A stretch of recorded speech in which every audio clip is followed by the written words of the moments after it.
Today we'll be setting up 1 month in a bullet journal. For this, you'll obviously need a journal. I recommend one with dots. Mine is a Leuchtturm 1917, and you can get them at Barnes & Noble, Amazon, and definitely other places as well.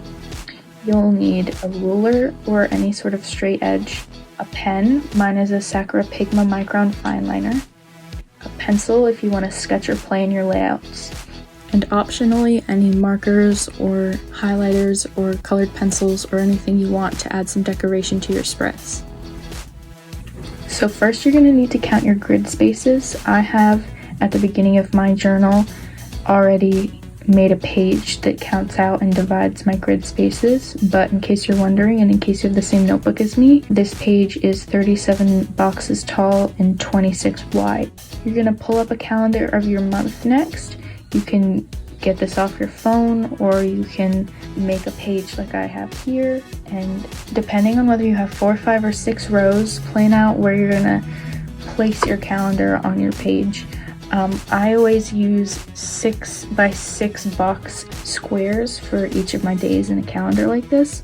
So when I have a 6-row month like this May, I will have to basically put that directly in the center of the page with 1 row of free space at the top.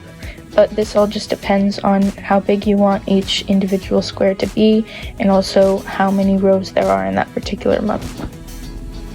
You're going to want to sketch out your layout. What I've just done is simple little dots in the corners of all of my boxes so that I can easily do my straight lines with my pen.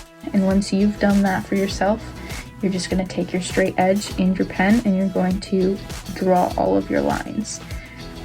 Once you've drawn out all of your lines, then you're going to just add your weekdays at the top and your numbers in the corner of the boxes. I like to do these in my fun theme colors. If you don't really care about color, if you just want to be simple, you can of course do this in pen as well. At this point you can add decorations. I really like to put little doodles in the spaces that aren't actually days of the month. Like you can see here, I kind of covered these in little rough squiggles that kind of look like flowers or something. And then I always like to do the day of the month on the side in a fun font, maybe add some of the colorful little doodles on there as well. Once you've created your calendar page, it's good to consider the types of things you want to document. I typically put days off of school, holidays, birthdays, and then like big exams or big dance performances or big events that are only happening one time that I'm gonna forget if I don't write them down. Stuff like a weekly class or a weekly appointment or do the laundry, I usually save for weeklies just so that it doesn't get super busy. So I'm gonna show you a couple different examples of ways that I've done layouts in the past and walk you through what scenarios they might work best for. So you can consider any of these. You can also go on YouTube. There's tons of weekly layouts on there, and you can also just make up your own. So this nice February layout is one that divides up a task list and an event list for every single day. It only takes 1 page per week, so it's more for a school week when you kind of just only need to write down your homework assignments, or maybe a week when you're not very busy, or for more minimal quick setups. This is very, very good. This other one takes 8 different boxes, so you actually have a bonus box to write some notes out if you kind of have rambling thoughts that don't fit into a particular day. This one is also good because you don't necessarily have to divide your events and tasks if you don't want to or need to, and it has a little bit more vertical space than the other layout as well, which is nice. This other one is an iteration of that 8-box layout, but I just flipped it on its side. So this is good if you maybe already set up a month and you're realizing you need more space but you don't want to remake your layouts.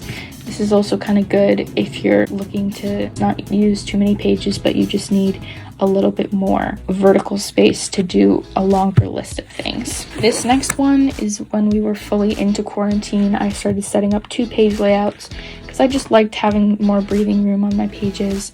and I'm staring at this all day long at my desk. So it's nice to have more space. I'm also able to separate events and tasks without it being super specific with like rigid lines or anything. I also was able to use this extra space at the top to write a little calendar, a little snapshot of what I have going on next week, and then a little to-do list that kind of serves as an all-purpose week-long running task list for maybe chores or things I'd like to get done but that don't really have a timetable. So my May setups are going to be similar to the April one you just saw. They're also going to be 2 pages, and they're going to have the same elements in the top corner. For quarantine, especially if you're getting really overwhelmed with distance learning, I'd say this 2-page layout is a really good one. You can write down every single Zoom meeting and every single assignment you have. It won't run out of space. So I'm going to show you how to set this one up now. You have to first divide your page in half both ways. So that will be 19 spaces down and 13 spaces across. And once you've done that, I like to do little bubbles with the shorthand of the day underneath, and then I write the number of what day it is in that bubble. And this top box is where I put the name of the month, the number days that this week contains, a little calendar for myself so I can have a visual of how far along I am in the month. And then next to that I have next week, and underneath that I have notes. You can see that this is basically exactly the same as my April layout.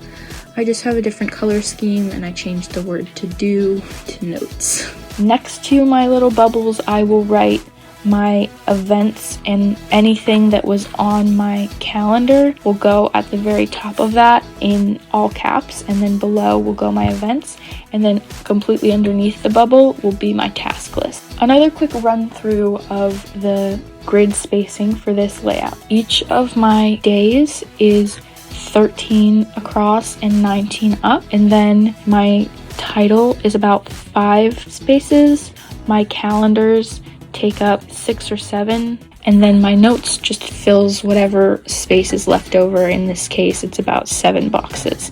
Now all that's left to do is repeat all of those steps for your weekly setup for the rest of the weeks of the month, and then you are done. This particular layout works really well for me right now. It might not work for you, or it might work perfectly for you. It's totally okay to completely change your layouts week to week or month to month.